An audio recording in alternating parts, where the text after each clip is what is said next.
mai més no sortís aquest document del monestir. D'aquesta manera, la història pròpia quedaria preservada per sempre entre nosaltres.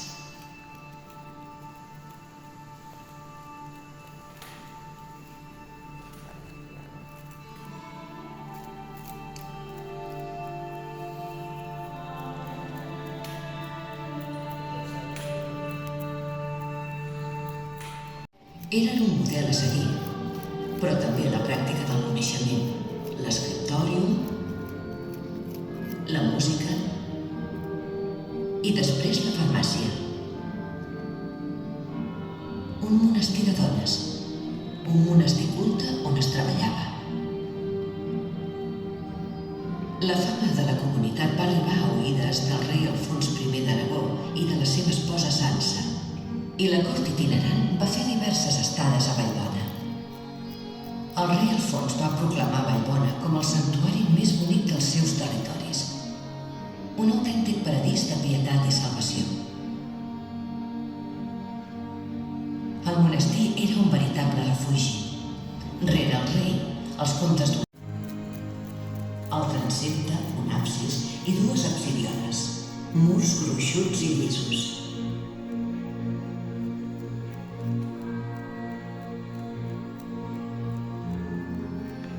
Rigor, ascetisme, ordre, claredat, un lloc per resar, un lloc per cantar lloances al Senyor. I també un lloc per acollir despulles de la noblesa, com els senyors de Guimerà, la sepultura dels quals es va instal·lar a l'església, i les despulles de benefactores. I Vallbona també era una excepció. Hi havia un hospital per als pobres i malaltits. Els hospitals necessitaven medicaments i també alguns creuers. Per això les criades necessitaven tenir una apotecaria. Per preparar-los, al jardí del cenobi no hi podien faltar algunes de les plantes necessàries: lliri, rosa, creixens, fonoll, menta, ruda, sajolida, tenerita, llionària, api mort, poliol, sàlvia i fenil. Però les receptes incloïen moltes altres plantes. Cada mes de l'any calia recollir una planta o altra, o fer preparacions. Entre el març, que començava la gran recollida, i l'octubre. Però era sobretot el maig, juny i juliol, quan hi havia més feina de recol·lecció. Recollir murta, hipèric, cascall, isop, entre moltes d'altres. I de preparació de conserves, d'angèlica, belladona, ditalera i josquem negre. I a l'agost preparar la pomada de belladona. I al setembre els arrops de saüc i l'oli de ricí. I a l'octubre els xarops de magrana i els extractes de rabelassa i imperatòria. D'aquesta època inicial del segle XVI són els pots blaus anomenats regalats i segurament alguns dels pots de vidre i atuells que han pervingut fins als nostres dies. Però llavors, després del concili de Trento, les monges van haver de reforçar la clausura i deixar pas als apotecaris.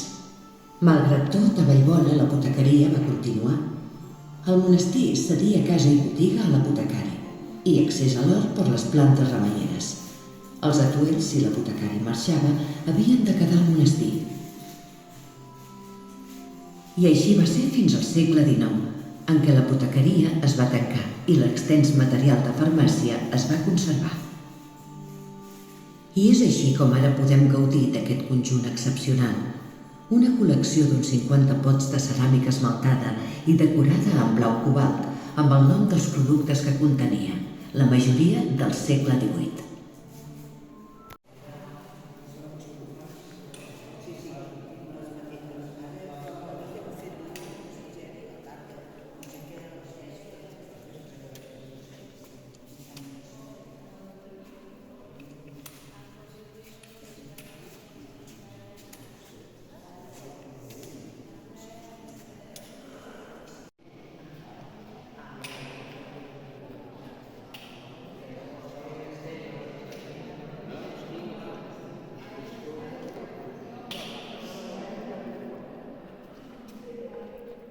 the next one is finished here. If you want to walk around the cloister, you can do it. You can enter.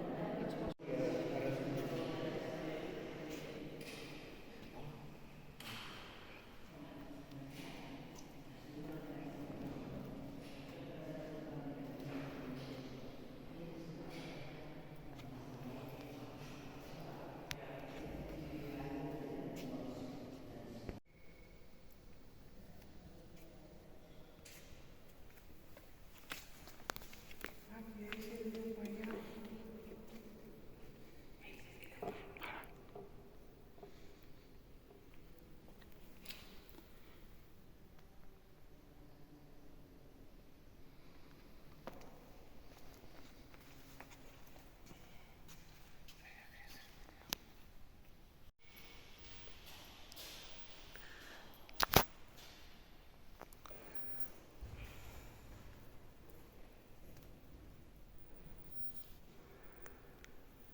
Però que no el tenien, dic el súper, que allò li van treure, que no li tenien un